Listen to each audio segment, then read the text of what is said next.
Tengan todos muy buenas tardes y pues gracias por sintonizarnos. Eh, el tema que vamos a compartir es recambio plasmático terapéutico, en el cual pues vamos a dar las experiencias y el proceso que hacemos durante este procedimiento. Mencionar un poco que antes estos procedimientos se hacían únicamente en laboratorios centralizados, o en los laboratorios de los hospitales centralizados, como en San Salvador, en algún momento en Santa Ana, el Hospital Blum, que es especialista por el tipo de atención que recibe, pero con un poquito de historia, de repente comenzamos nosotros a ver la necesidad cuando tuvimos, o que muchos de los procesos que tenemos hoy en salud comenzaron cuando nos vino la pandemia, ¿verdad? Entonces, uno de ellos ha sido este procedimiento, el recambio plasmático, debido al tipo de enfermedades, al tipo de complejidades. Entonces, desde entonces nosotros comenzamos a recibir asesorías, a pedir apoyo, a pedir ayuda, para tratar de ver cómo nosotros también solventábamos o damos respuesta a las necesidades de la población de la zona oriental. Y así como de repente comenzamos a adquirir equipos, a adquirir insumos, para comenzar nosotros también con esos procedimientos. Vamos a hablar un poco acerca de una retroalimentación para todos, que es algo que el personal de salud muy bien lo conoce, pero para que vayamos relacionando qué es lo que hacemos y por qué lo hacemos, como dije en un principio. Todos nosotros, los seres humanos y los animales, compartimos un líquido vital que es la sangre.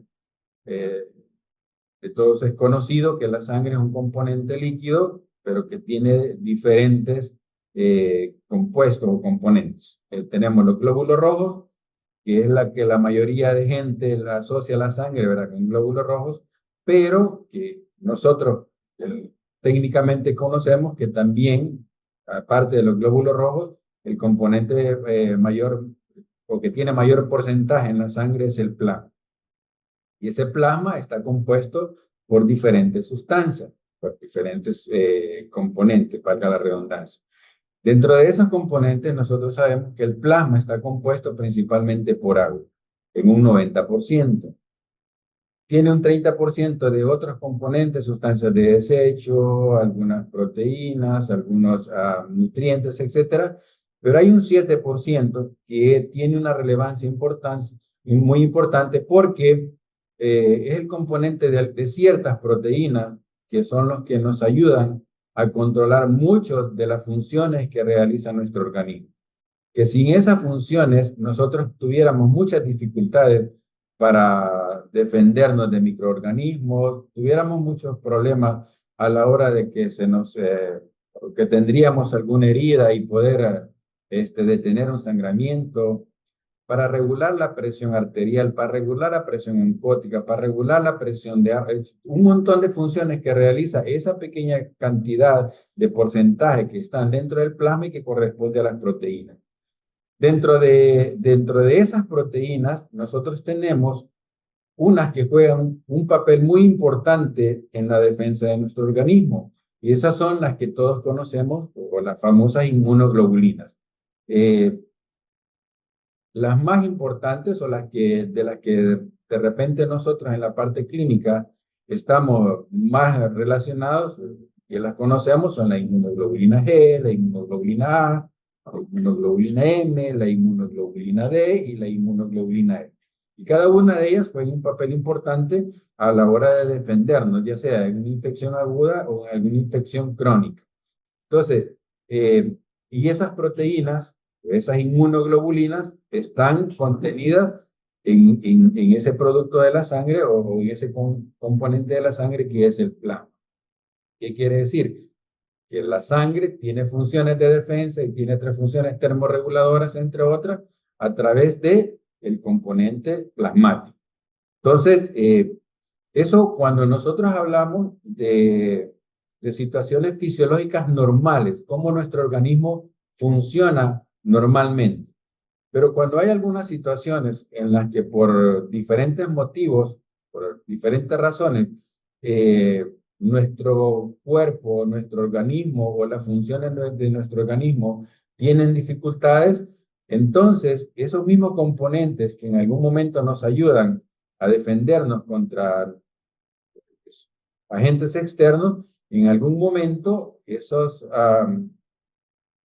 proteínas o esas inmunoglobulinas comienzan a reconocer como extraño nuestro organismo y en lugar de ayudarnos, nos están atacando. Y ese es uno de los problemas que este tipo de procedimientos trata de resolver con el intercambio de las proteínas que nos están afectando para poder, ¿cómo se llama? Para poder sustituirlas por otras que no les van a causar mayor problema. Entonces, dentro de las principales funciones de las proteínas plasmáticas que nosotros tenemos, una de las proteínas muy importantes es la albúmina, que nos ayuda a intervenir en el control del nivel de agua que tiene el plasma, y ya vimos qué tan importante es, ¿verdad? Esa regulación, porque el agua es el principal componente del cual está compuesto el plasma. A la vez nos ayuda a transportar lípidos a través de la sangre. Y las otras de las cuales hacíamos mención son las famosas globulinas, que son las que están relacionadas fundamentalmente con los mecanismos de defensa. Y esas son las inmunoglobulinas a las cuales nos estábamos refiriendo. Y por último, y no menos importante, tampoco que sean todas, sino que esas son las más importantes que nosotros estudiamos, está el fibrinógeno, que sabemos que es una proteína que interviene en la coagulación sanguínea, que es parte importante de la cascada de coagulación. Entonces, todos esos compuestos o esas proteínas son los que forman parte de ese 7% de proteínas que están dentro del plasma sanguíneo. O sea que cuando nosotros estuvimos durante la pandemia haciendo el procedimiento de aféresis de plasma, lo que buscábamos era las globulinas para poder transferir de una persona convaleciente esas defensas a una persona que tenía el virus. O sea, estábamos intentando transferir proteínas que defendieran a una persona con COVID. Exactamente. Ahí fue donde comenzamos nosotros, o mejor dicho, todo el personal, a ver la importancia que tiene el conocer cómo es que funcionan todos los componentes de la sangre. Y todos recordamos que siempre buscábamos a las personas que habían tenido una infección previa. ¿Por qué razón? Porque esta persona, al tener contacto con ese virus, automáticamente generaba anticuerpos específicamente en contra de ese virus, que es una característica propia que tienen los anticuerpos, la especificidad. Entonces, al tener esa producción de anticuerpos propiamente en contra del virus del COVID, que es lo que estamos mencionando ahorita, tratábamos de transmitirle o de pasarle esa inmunidad de forma pasiva de los anticuerpos que fueron creados en una persona que ya había pasado la enfermedad, para pasarle esos anticuerpos a una persona que estaba en estado delicado, para que le ayudara a sus defensas a poder contrarrestar el virus. Entonces, esa era así como el fundamento por el cual se hacía el procedimiento de la transfusión de plasma convaleciente que nosotros tuvimos así muy de moda hace un par de años. Y entonces, el procedimiento como tal de recambio plasmático, ¿en qué consiste? Aquí está, el procedimiento de recambio plasmático consiste en el que nosotros le extraemos la sangre de un paciente, lo hacemos por la metodología de aféresis a través de un dispositivo, es decir, de un equipo en el cual al extraerle la sangre completa, toda esa sangre total pasa a esta máquina, la cual hace un procedimiento de centrifugado, extrae el plasma que nosotros queremos extraer del pacientito y le retorna al paciente los glóbulos rojos. Posteriormente, el plasma que nosotros le hemos extraído, pues lógicamente lo descartamos, pero como ya vimos todos los componentes que tiene el plasma y la importancia que tiene, es necesario que nosotros debemos de compensar ese líquido que le hemos extraído al pacientito. Y es ahí donde entra la parte clínica en la cual nos dice a nosotros, le hemos extraído que 250, 500 o 1000 mililitros de plasma, hay que restituirle ese mismo volumen para recuperar volemia y también para no dejar a este paciente sin los factores de coagulación, sin los mismos anticuerpos, etc. Entonces, le sustituimos el plasma que hemos extraído, que tiene las proteínas o los anticuerpos que están causándole daño, y lo sustituimos por un plasma de un donante sano. Si el médico considera prudente y después de una evaluación considera necesario que nosotros restituyamos el líquido con albúmina, pues ahí son decisiones de él y nosotros nada más restituimos el componente que le hemos extraído con plasma o podemos hacer una combinación de ambos, pero eso depende de la evaluación médica. Entonces, en pocas palabras, el recambio es extraerle el plasma sanguíneo a una persona que contiene los anticuerpos que le están causando daño, si fueran anticuerpos, y nosotros recuperar esa volemia con un plasma de una persona que en teoría son donantes sanos, en teoría y en la práctica. Y la finalidad, pues, es la eliminación de aquellos agentes patógenos que son responsables de causar una enfermedad o cualquiera de sus manifestaciones. Estamos hablando entonces que si en el plasma se encuentran las inmunoglobulinas, como usted lo explicó, en algún momento estas pueden desconocer al huésped, a la misma persona, y comenzar a causarle vasculitis, comenzar a causarle enfermedades de tipo autoinmune de manera aguda, y es así como nosotros retiramos del cuerpo ese volumen con esas proteínas, con esas sustancias, y le ponemos un plasma que le pueda ayudar al paciente. Sí, justo como lo habíamos mencionado en un inicio, nuestro organismo cuando fisiológicamente está trabajando bien, normal, es perfecto, pero de repente puede ser por alguna causa ajena, puede ser algún virus, puede ser algún problema metabólico, puede ser algún otro tipo de problema que hace que la fisiología normal del cual nosotros estamos acostumbrados ya no funcione como tal y los mismos anticuerpos que han sido creados o que se crean en nuestro organismo para defendernos, en lugar de defendernos, nos están atacando. Entonces la finalidad de hacer cambio es extraer esos anticuerpos y nosotros recuperar esa volemia y introducirle un volumen de un plasma que contenga anticuerpos que no vayan a causarle daño al organismo.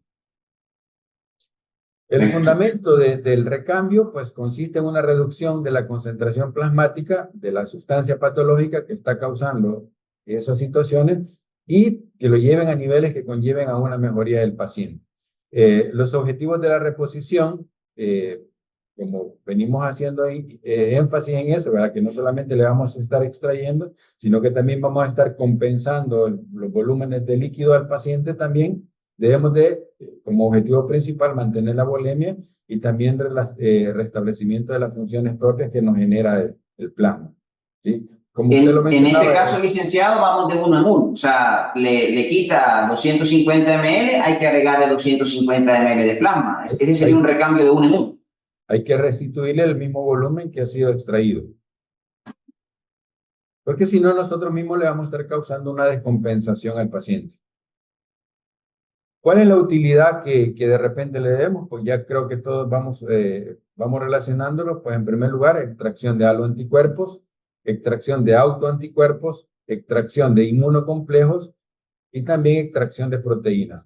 Todo o la mayoría de enfermedades para las cuales está indicada el recambio plasmático, casi siempre tienen que ver con enfermedades autoinmunes, o la mayoría está relacionada con enfermedades autoinmunes.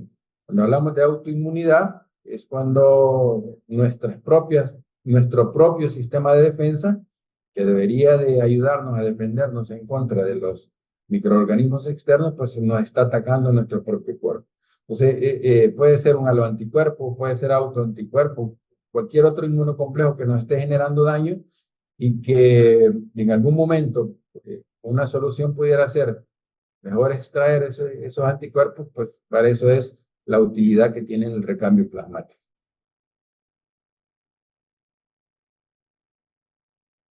¿Y en qué consiste el procedimiento? Como lo mencionó el licenciado Quintanilla, lo hacemos por medio de aféresis, que aféresis en griego significa separar o extraer, y lo hacemos a través de una punción, de un acceso venoso en el cual se extrae lo que es la sangre total y este pasa a través de un sistema extracorpóreo y se hace por método de centrifugación en el cual vamos a extraer el componente, en este caso sería el plasma. Y para iniciar este proceso, pues vamos a mencionar los materiales y los equipos. Necesitamos lo que es el kit de aféresis de plasma o kit de recambio plasmático.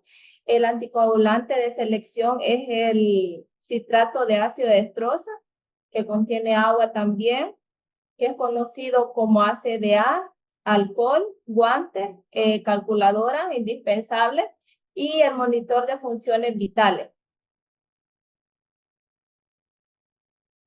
Dentro de las soluciones de reemplazo, al reemplazar lo que es el plasma, tiene que contener lo que es la albúmina.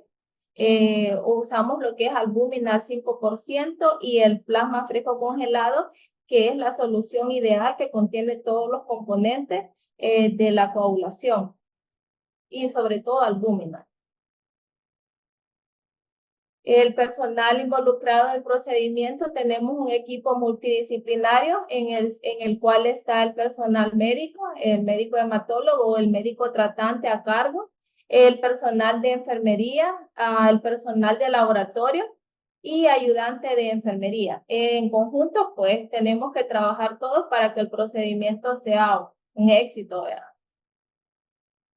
Miren que es muy importante lo que se acotan. No solo depende directamente del personal de banco de sangre, que es el responsable de tener hemocomponentes de calidad, sino que es una combinación de un médico que prescribe de acuerdo a protocolos nacionales e internacionales. El Colegio Americano de Reumatología explica que casi siempre es utilizada para algunas vasculitis, para lupus eritematoso sistémico y también para otro tipo de enfermedades como de anticuerpos, antifosfolípidos. Entonces, el médico prescribe, pero es una combinación de un trabajo en equipo en el área hospitalaria.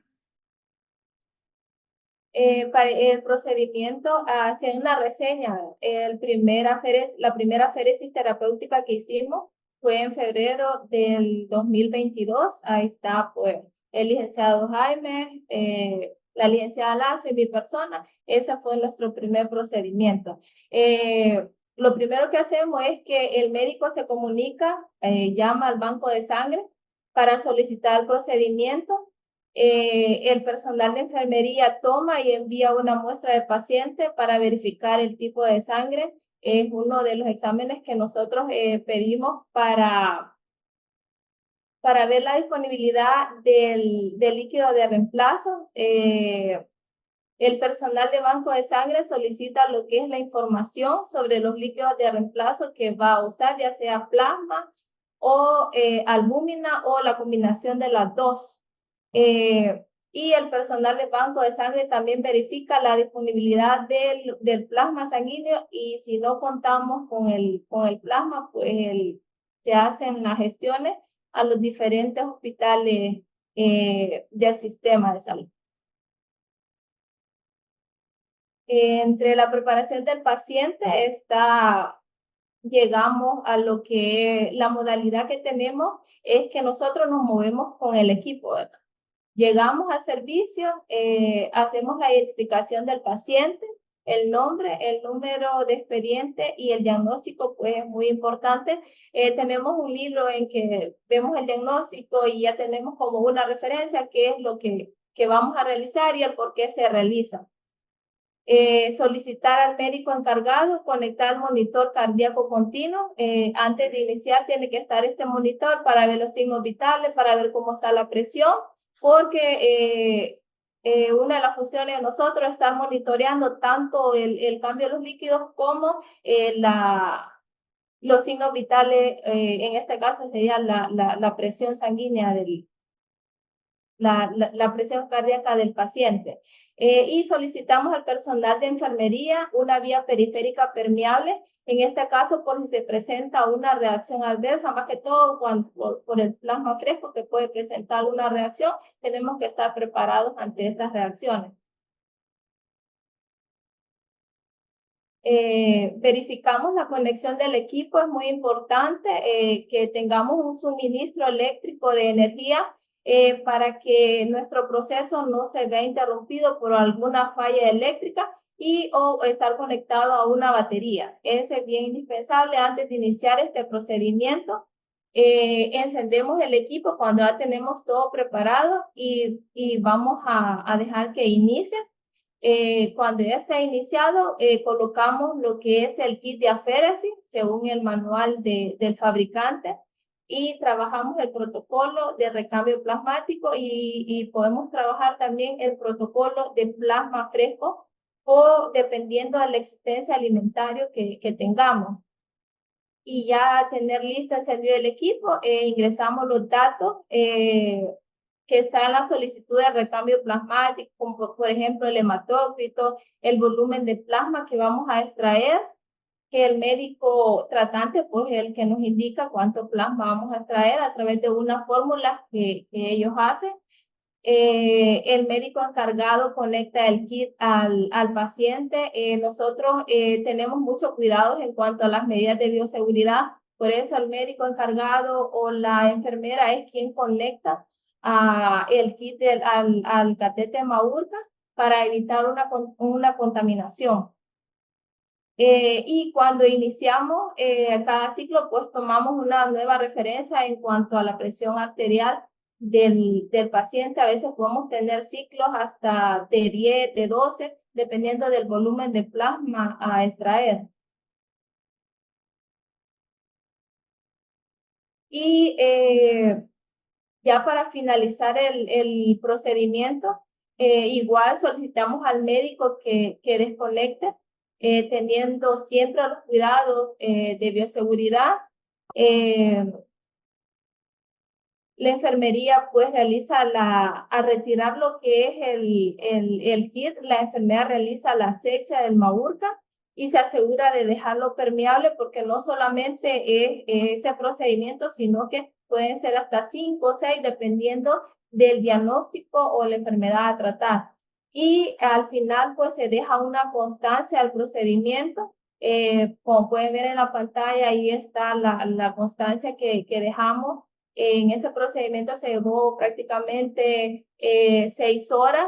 Anotamos la hora por cada ciclo, la presión y las dos soluciones de reemplazo que usamos. Aquí fue un reemplazo combinado y lo firma lo que es el médico que estuvo a cargo y el personal de banco de sangre que realizó el procedimiento.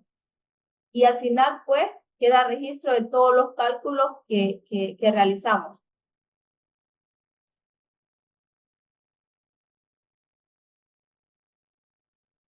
Bien, hay algún par de situaciones que nosotros consideramos que es muy importante que tomemos en cuenta a la hora de que nosotros vayamos a trabajar, que debemos de tomarlas antes, durante y posterior al procedimiento, porque dependiendo de esas circunstancias, es así como nosotros podemos calificar como éxito el procedimiento.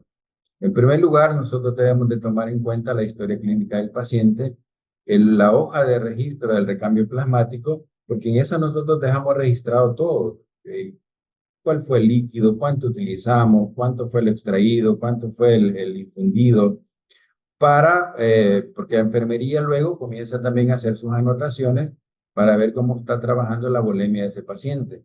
Algo que es muy indispensable y que nosotros antes de movilizarnos, antes de mover equipo, antes de ver cualquier situación, nosotros debemos de asegurarnos que el pacientito tenga un acceso vascular adecuado. ¿Por qué razón? Porque si nosotros tomamos en cuenta o tomamos en consideración lo que ya mencionó la licenciada, de que estos procedimientos no se trata de media hora, no se trata de una hora, ni siquiera de 2 horas. La mayoría de procedimientos, lo menos que nosotros nos tardamos son 4 horas, 4, 5, 6 horas, porque estamos en un constante movimiento de la sangre. Extraemos, recuperamos, extraemos, recuperamos, y esos procedimientos no se hacen así en un par de minutos, sino que son tiempos bastante considerables. Por lo tanto, necesitamos que el acceso vascular sea el más adecuado para evitar que si de repente, imagínense, tenemos un acceso vascular que qué sé yo, el caudal de la vena no nos da para que pase más de 60 gotas por minuto o de 120 gotas por minuto, a nosotros no nos va a funcionar. En algún momento se va a generar coágulo o en algún momento vamos a tener dificultades con la presión que genera el equipo. Entonces, eso es muy crítico, muy importante a la hora de que nosotros vamos a trabajar. Asegurarnos que el acceso vascular que hayan tomado los cirujanos o el médico responsable sea el más adecuado y que esté permeable. Y luego también pensar en que las medidas de bioseguridad necesarias antes, durante y después del procedimiento. Esto, de hecho, los pacientes a los cuales se les somete a este tratamiento son pacientes que están muy, pero muy delicados. De hecho, en algunas veces nosotros consideramos que son como las últimas alternativas o las últimas opciones que los pacientes tienen para salir de las crisis. Eso quiere decir que su sistema inmunológico está muy mal, está muy deteriorado. Entonces, nosotros debemos de asegurarnos de que todos los procedimientos que nosotros hacemos, que podemos considerar que son muy invasivos, estén bien seguros con la asepsia correcta para evitar causarles un mayor daño al que ya tienen. ¿Verdad? En la imagen que aparece, como mencioné anteriormente, la modalidad es que nosotros tomamos la máquina y subimos a UCI, a cuidados intensivos, a cuidados intermedios, que ellos cumplen que con las condiciones propias para el procedimiento, pero hay servicios en los cuales no cumple. Entonces, en el hospital hay un comité nosocomial y se llegó a un acuerdo de que cuando sea un servicio, se tiene que hacer lo que es la desinfección y se tiene que aislar lo que es con biombo, como ustedes pueden ver en la imagen. Entonces también tenemos especial cuidado en las condiciones que vamos a realizar.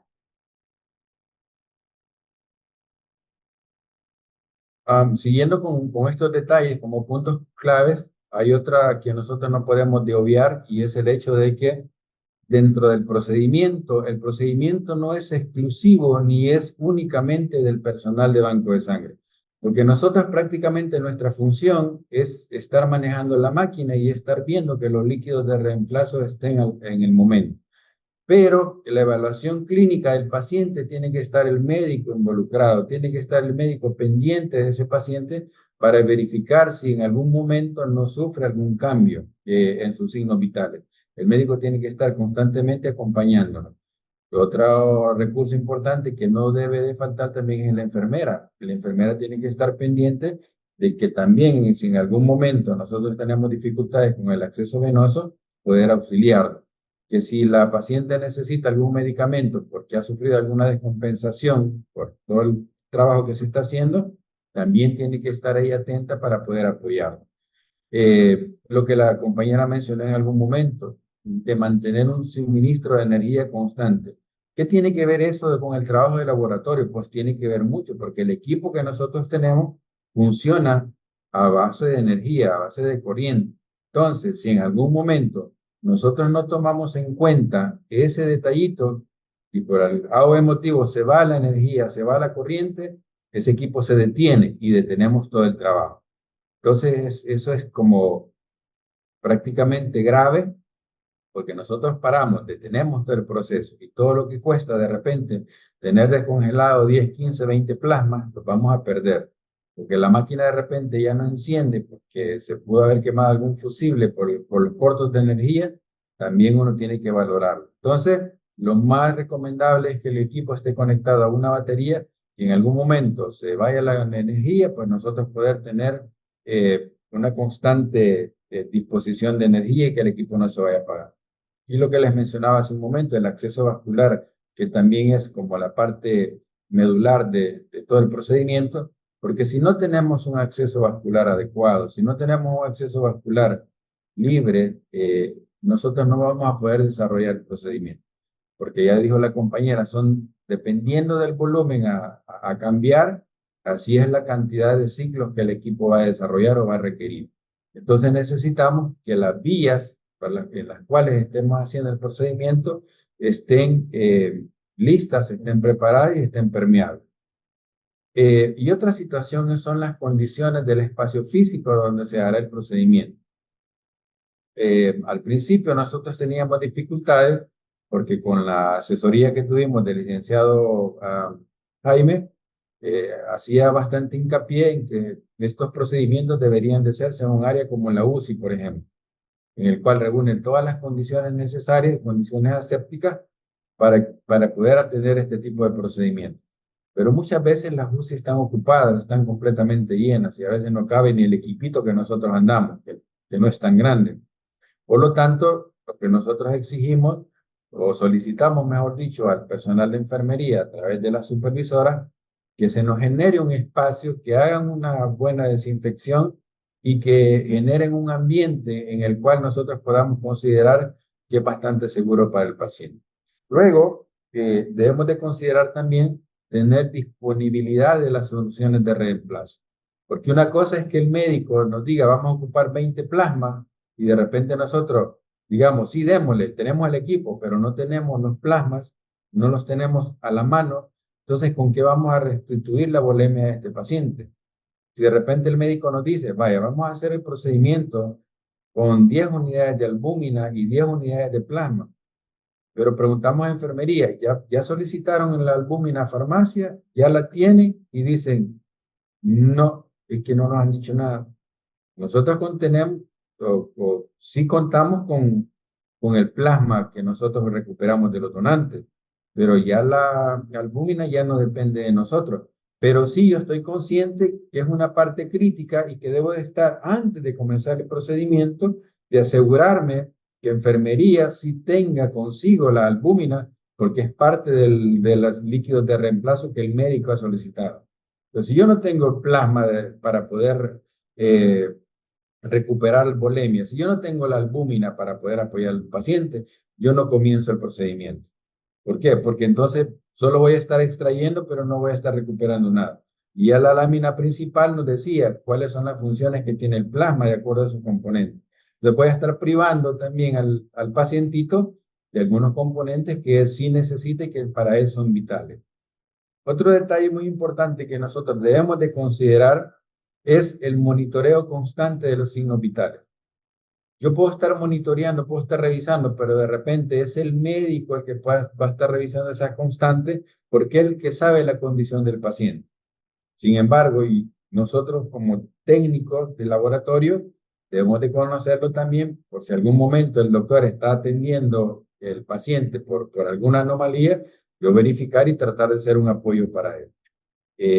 Eso no podemos obviarlo. Luego, el registro de las evidencias para ver a qué horas comenzamos, cuánto nos tardamos, cuánto fue lo que extraímos, cuánto compensamos, si el paciente sufrió alguna reacción al inicio del procedimiento, durante el procedimiento, posterior al procedimiento, porque como dijo la compañera, la mayoría de estos pacientes no tienen únicamente o no basta un solo procedimiento en un solo día, sino que en algunos momentos son 5 procedimientos, algunas veces son 3, algunas veces son 4, dependiendo de la evolución misma del paciente o dependiendo de la patología, así son las veces que el médico puede requerir de este proceso.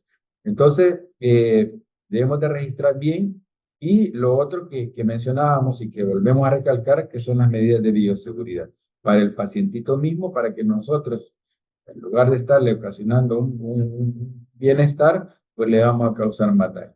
Son puntos claves considerables que nosotros creemos que son así como críticos para el personal de laboratorio que se va a someter o que va a ser parte de un procedimiento de este tipo.